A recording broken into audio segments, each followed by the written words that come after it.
setiap naksastra ini saya pelajari, Mas. Mereka ini punya kelemahan, tapi punya kehebatan yang sangat luar biasa. Contoh Bharani Naksastra, sulit hidupnya, selalu kayak di push and pull gitu ya. Semuanya sulit, seolah kayak semesta selalu against gitu ya, bertolak belakang dengan will-nya dia. Tapi sebenarnya naksastra ini yang di Aries ya, ini naksastra ini hebat. Dengan perjalanan hidup yang panjang seperti itu, dia tahu bagaimana untuk bertransformasi.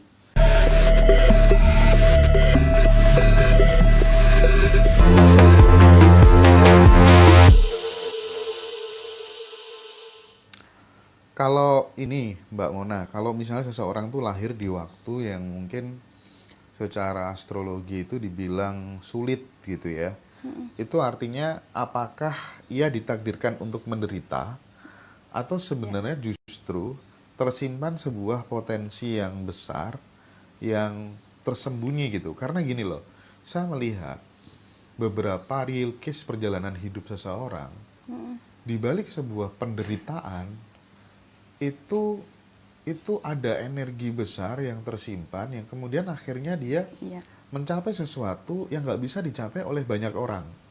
Betul sekali, tapi ini tidak spesifik. Saya mempelajari ini sangat mendalam, 27 karakter jiwa, namanya naksastra. Itu kenapa ketika saya baca bercat, saya akan tahu karakteristik orang tersebut. 27 tipe jiwa, ya.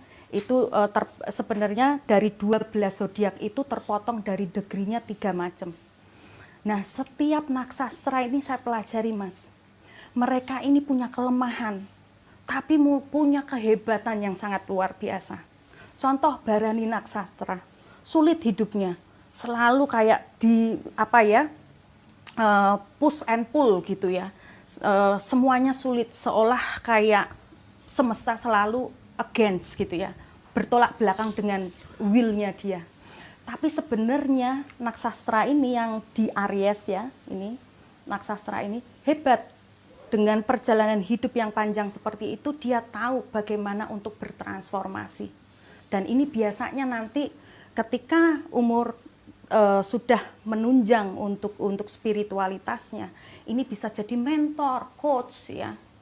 Dan banyak sekali yang kalau saya jelasin di sini nanti kita bisa berjam-jam.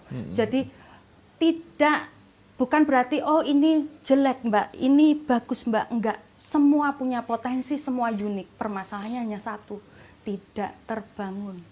Kalau tidak terbangun, mau naksastranya bagus sekali, ya tetap aja yang tadi saya bilang, kita tuh terlahir sudah bawa sekarung karma, tapi kita nambah karma lagi gitu ya.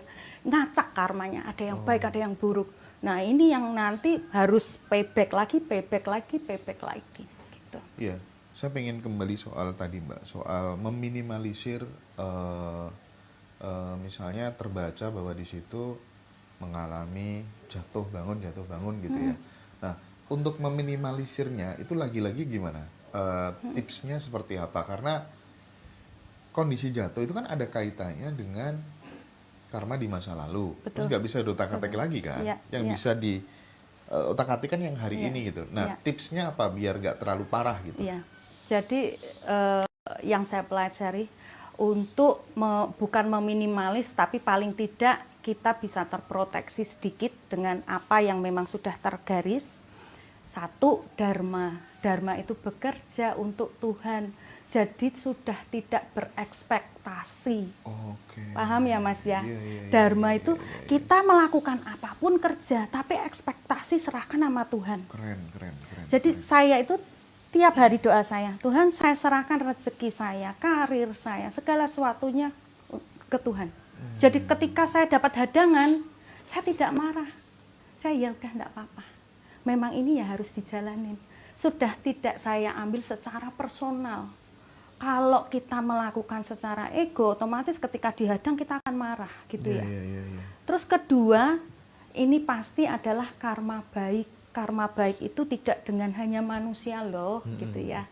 Di Vedic itu bahkan dengan animal, dengan hewan, dengan tumbuhan, itu tuh juga karma juga, kita bisa membayar karma ini kepada mereka-mereka. Kalau untuk manusianya, ya, karma dengan manusianya, jangan jauh-jauh dulu. Saya selalu bilang, lingkaran kecilmu dulu, baru lingkaran besar. Dalam arti keluarga dekatmu dulu, karma baik dulu. Berikan unconditional love dulu sama mereka.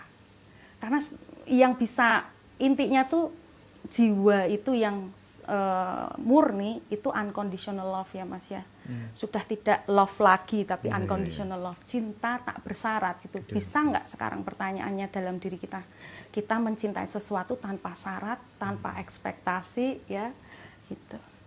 Oke. All in di situ ya. Iya. Iya, iya, oke.